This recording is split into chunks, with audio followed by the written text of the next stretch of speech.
Hi everybody.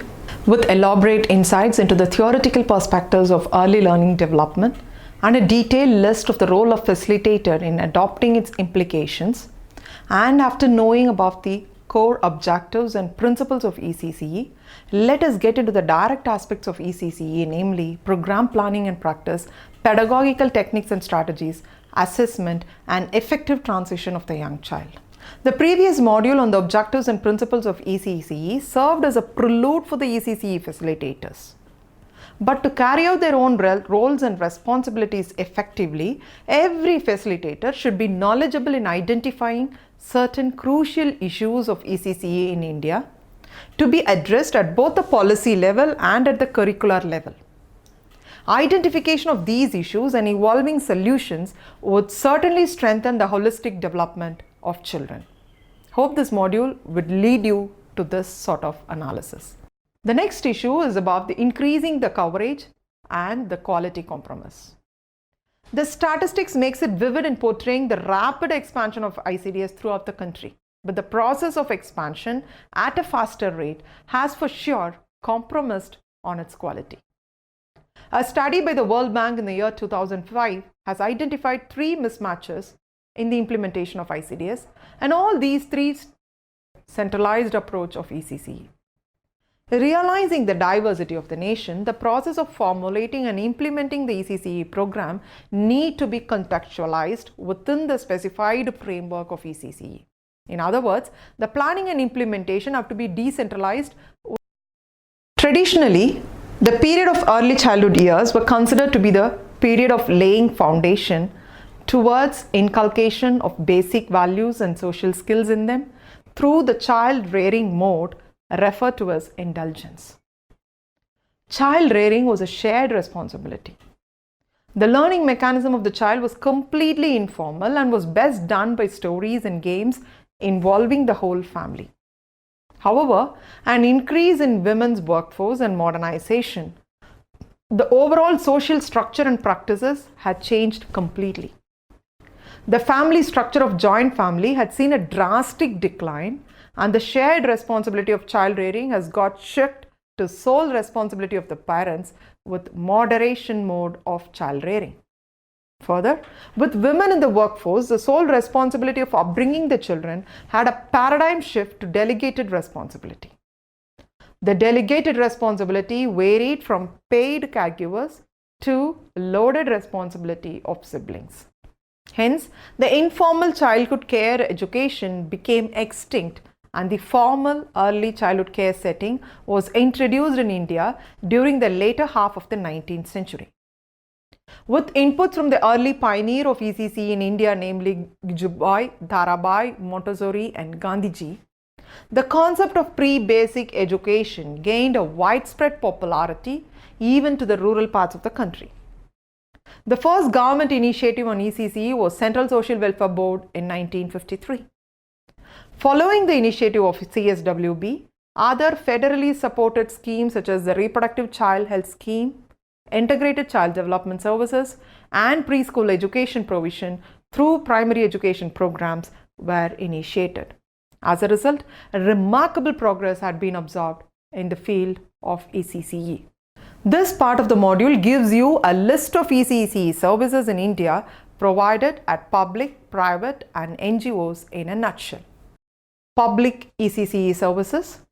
ECCE services as governmental initiatives were categorized within the umbrella of Ministry of Women and Child Development and primary elementary education programs.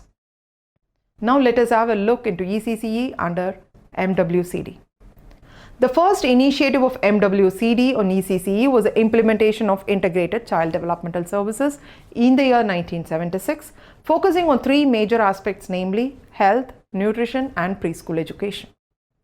The second initiative was Early Childhood Education Scheme in the year 1982. However, this scheme was later withdrawn. On the other hand, governmental assistance was provided to voluntary organizations for running creches for children of working and ailing mothers.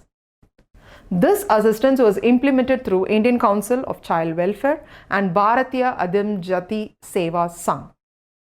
As a fourth initiative, government put into operation a program called National Creche Fund in the year 1994. This program served the community through 5 wings, namely daycare facilities, supplementary nutrition, immunization, medical and healthcare, and recreation services. As the need of the community still prevailed, the third and the fourth initiative of the government was merged together and evolved as Rajiv Gandhi National Creche Scheme for Working Mothers. This scheme reached the community at 5 levels such as sleeping facilities, healthcare, supplementary nutrition, immunization, and preschool education. Now, let us have a look of ECCE under primary elementary education programs. To mainstream the ECCE services with the primary and the elementary education programs, government took certain initiatives. The prominent among them are given to you. First is District Primary Education Program, what is called as DPEP, which is adopted convergent approach through 3 strategies. Relocating ICDS centers to the primary school premises, training ICDS service providers in ECCE, providing play materials for children. The second was by Sarva Shiksha Abhiyan, which was a major initiative aimed at universalization of elementary education in a time-bound manner as mandated by the Constitution of India, making free and compulsory education to children of 6 to 14 years a fundamental right. The third was by Mahila Samkhya, one another initiative by the Government of India that got launched in 1988 in pursuance of the goals of new education policy with maximum focus onto the rural areas. The fourth is preschools attached to primary schools.